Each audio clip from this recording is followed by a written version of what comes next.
The lights of the TV studio flickered as the camera zoomed in on the panel of The View. The lively chatter of the hosts was abruptly interrupted when one name made its way to the table: Karoline Leavitt. A figure known for her unapologetic, conservative stance and razor-sharp wit, Leavitt was no stranger to controversy. But today, she wasn't just another voice in the political echo chamber. She was about to make a statement that no one, least of all the hosts, was prepared for. Is this the end of the show as we know it? The question lingered in the air, an unanswered challenge. The energy in the studio shifted from playful banter to a tense anticipation as Karoline Leavitt took her seat on the opposing side of the table. The atmosphere felt charged with the weight of 1,000 unsaid words. Leavitt's career had always been one of defiance. At only 26, she had quickly risen through the ranks of politics, gaining attention for her blunt, no-nonsense approach. But it wasn't her political opinions that had made her a rising star. It was her ability to challenge the status quo. Today was no different. As the debate progressed, the hosts of The View continued their attempts to corner her with their usual barrage of questions, but Leavitt wasn't having it. She leaned in, flashing a confident smile, her eyes glinting with a mix of intellect and fire. "You can keep trying to paint me as the villain," she said, her voice calm but firm. "But it's getting old." For a brief moment, the room fell, silent. It wasn't just the content of her words. It was the certainty with which she said them. In a world of political sound bites and rehearsed speeches, Leavitt was different. She was raw, unapologetic, and more than capable of turning the tables. But what was it that had set this particular debate into a tailspin? Why did the tension in the air feel so different this time? A simple misstep, one seemingly minor comment, was about to turn into the catalyst for something much bigger than anyone had anticipated. The hosts exchanged glances, unsure of how to respond. And then, without warning, the sharp edge of Karoline's words struck a nerve. What happens next is a story no one could have predicted. The tension in the studio was palpable as Karoline Leavitt, with her signature unshakable poise, sat poised in front of the cameras. She'd faced tougher crowds, tougher arguments, but today, something felt different. The sharp crack of the host's voice broke the moment, cutting through the charged silence. "Karoline," the host, Sarah Haynes, said with a smirk that didn't quite reach her eyes. "You always talk about being the voice of the people, but do you really think that's true? Or are you just playing into a political agenda that does more harm than good?" The question seemed innocent enough, but there was something about it that seemed deliberately provocative. Leavitt's hand clenched slightly around the edge of her seat. She'd been expecting this, expected the insinuations, the traps, but this felt different. It felt personal. It felt like an attack. Without missing a beat, Leavitt shot back. "You want to talk about agendas, Sarah? Let's talk about the agenda you're pushing on this very show. One of division, of pretending there's no room for discourse unless you agree with the far-left perspective. I don't need to play into any agenda. I speak my truth." There it was, the unspoken dare hanging in the air. "I speak my truth." The words had landed heavily. But what came next shocked the entire studio. One of the other hosts, Whoopi Goldberg, who had been listening intently, threw in a mocking laugh. "Oh, please," she said, shaking her head. "You think you're the truth-teller here? You're just another pawn in a game you don't even understand." Leavitt's heart pounded, her breath steady, but her chest tightening with a mixture of frustration and disbelief.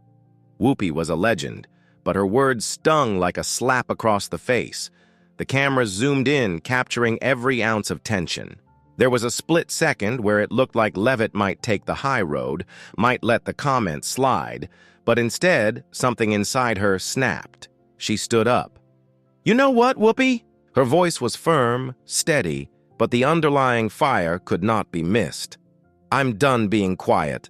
I'm done letting people like you try to box me into your world of fake politeness.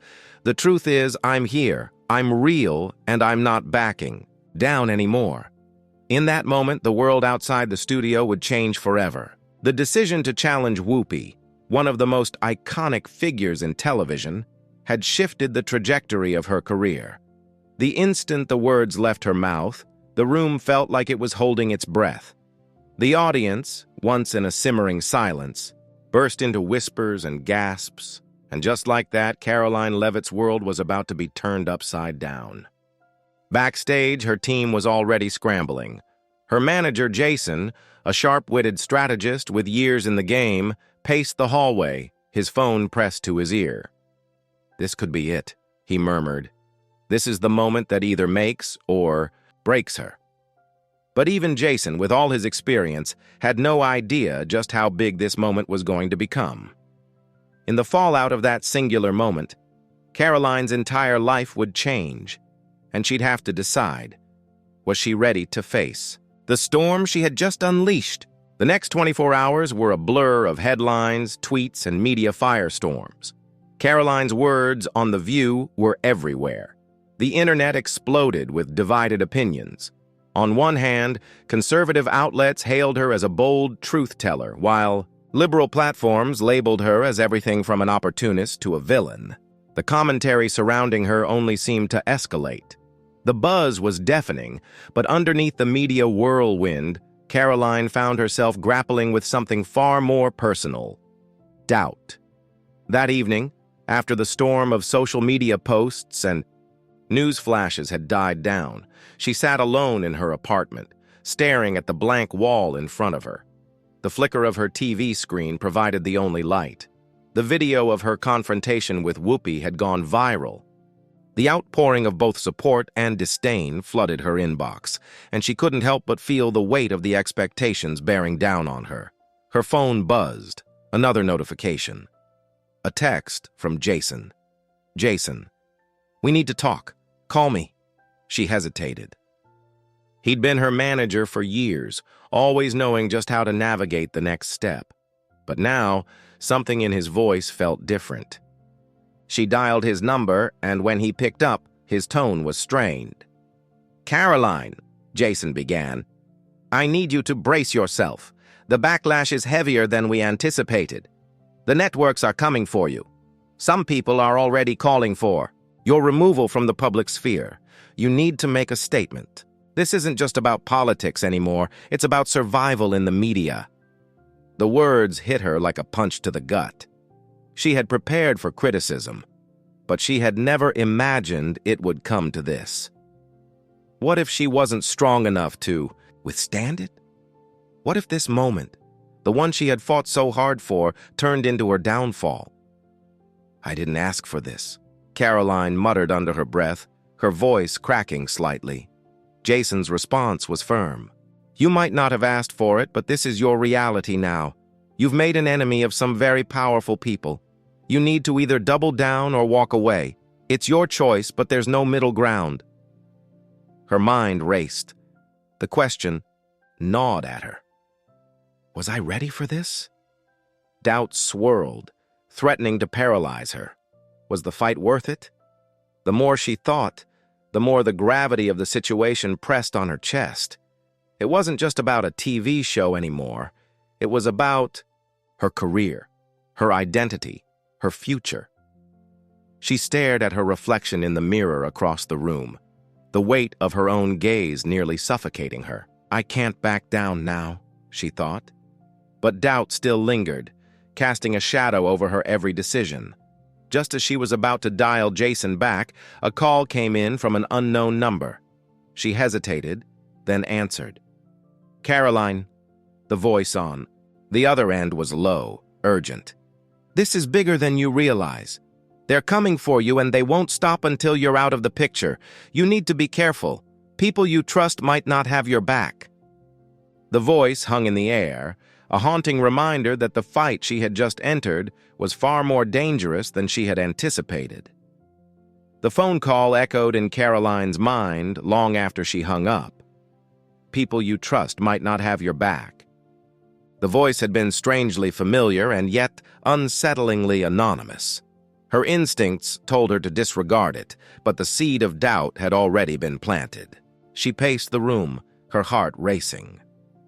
As the media storm continued to swell around her, Karoline's every move was scrutinized. But it wasn't just the public backlash that kept her up at night. It was the nagging suspicion that there were forces at play behind the scenes. She needed answers, and fast. The next day, Karoline arranged a meeting with her closest confidant and political ally, Senator Margaret Hayes. Margaret had been a mentor, guiding Karoline through the early stages of her political career. Karoline trusted her more than anyone. But after that cryptic call, she wasn't sure if even Margaret was immune to the shifting tides of power. The meeting was set in a quiet cafe, far from the prying eyes of the media. Karoline arrived early, her mind heavy with questions. When Margaret walked in, her familiar warm smile didn't quite reach her eyes. It was subtle, too subtle, but Karoline noticed it. "You look tense," Margaret remarked, sliding into the seat across from Karoline. "I saw the View incident. You've got the media in a frenzy." Karoline didn't waste time. "I'm not here to talk about the View, Margaret. I need to know who's really behind all of this. Who's pulling the strings?" Margaret's expression faltered for a moment before she composed herself. "What do you mean?" "The call I got last night," Karoline pressed. "Someone warned me that there are people I trust, people close to me, who may not have my best interests at heart. I need to know if you're one of them." Margaret's eyes narrowed, a flicker of something unrecognizable flashing in them. Karoline could feel the tension shift in the air, thick with the weight of unspoken truths. "What's this really about, Karoline?" Margaret's voice was quiet, but firm. "You know the game you're in. The moment you made a stand, you became a target. But this isn't about you anymore. It's about the bigger picture. You're walking into a fight that could destroy everything you've built, and maybe even cost you more than you're ready to lose." Karoline's stomach churned. Margaret's words hit harder than anything the media could throw at her. She had stepped into a battle far more complex than she could have imagined, and now she realized that the people she thought were on her side were playing their own game, one with stakes higher than her career. The realization hit her like a tidal wave. She wasn't just fighting for her own future anymore. She was caught in a web of political maneuvering and betrayal, and the cost of her next move could be far greater than she had ever anticipated. She had no choice now but to go deeper, to uncover the truth buried beneath the surface, no matter the cost. Her resolve hardened. If she was going down, she was going to take the people behind this game down with her. But who could she trust? And more importantly, how far was she willing to go to expose the truth? The storm had been building for days, a tumultuous wave of public outrage, political maneuvering, and mounting pressure. Karoline stood at the epicenter of it all, a solitary figure amidst the chaos. Every public statement, every action had been scrutinized, twisted, and dissected. But it was her final confrontation, what would come next, that would define not only her career, but her very sense of self. It started in the early morning hours. Karoline had received a package at her doorstep. No return address, just a plain brown envelope. Inside, she found a series of confidential documents, all pointing to a shadowy group of political operatives who had been orchestrating the attacks against her. Her worst fears were confirmed. The very people she had trusted the most were tied to a larger, more dangerous network working behind the scenes. Margaret Hayes was involved, and so was Jason, her manager. It was a betrayal, and it cut deep. The envelope contained one more thing, an invitation to a meeting. The location, an abandoned warehouse on the outskirts of the city. The sender, once again, was anonymous. But the message was clear. This was the moment of reckoning. Karoline had no intention of backing down. Not now. Not when she was so close to exposing everything. It was time to take the fight to those who had been manipulating her, pulling the strings from the shadows. By the time she arrived at the warehouse, the sun had set, casting the world in an eerie twilight. The building loomed ahead, cold and uninviting. She took a deep breath and steeled herself. She couldn't afford fear. Not now. The doors creaked open, revealing a dimly lit interior. Karoline's footsteps echoed as she moved cautiously inside, her eyes scanning the room for any sign of movement. Suddenly, a figure emerged from the darkness. Margaret. The older woman's face was impassive, unreadable. She was flanked by two other figures, both tall, dressed in dark suits, their expressions hidden by shadows. Karoline's heart raced.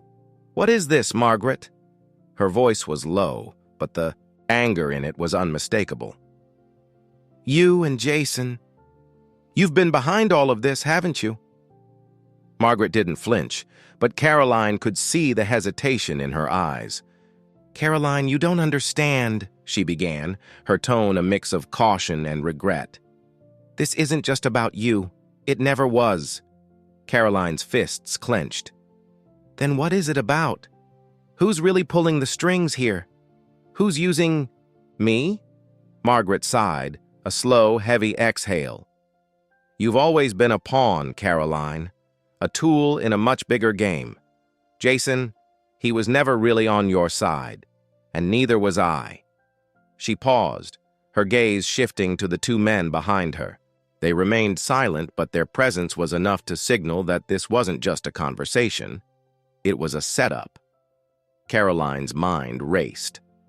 This isn't just a betrayal. This is something much worse.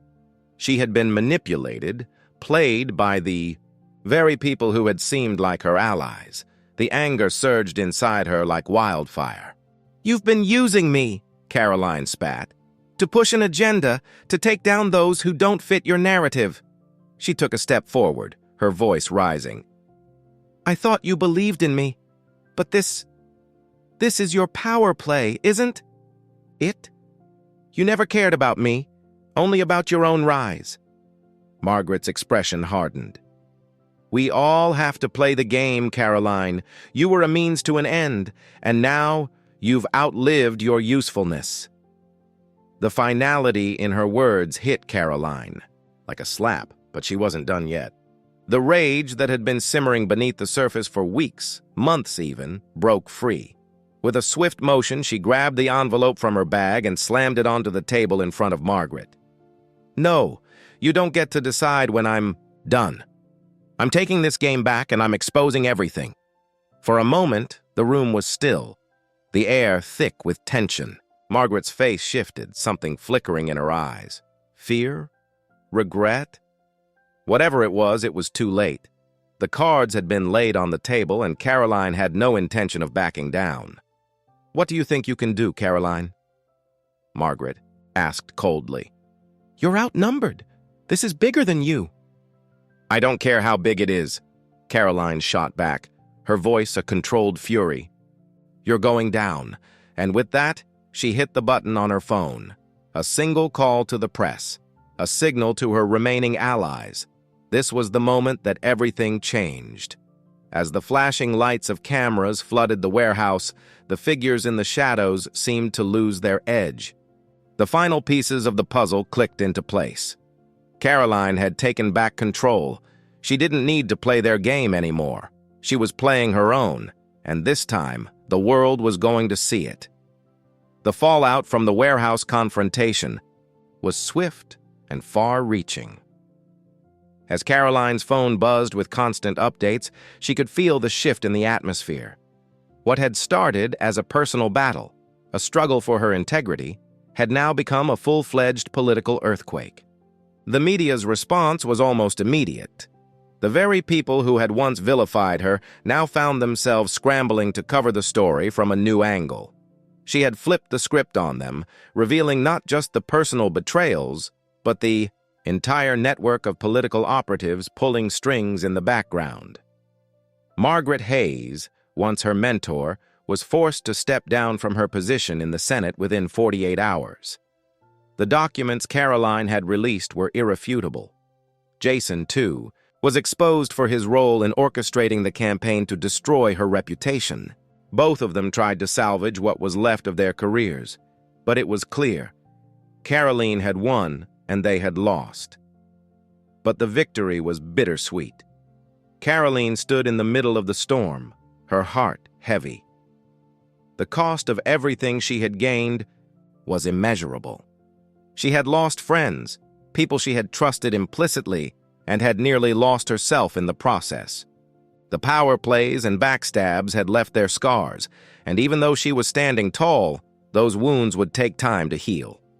The finality of the press conference was almost surreal. With the cameras rolling, Karoline took the podium and delivered her statement, not as a pawn, not as a victim, but as a survivor.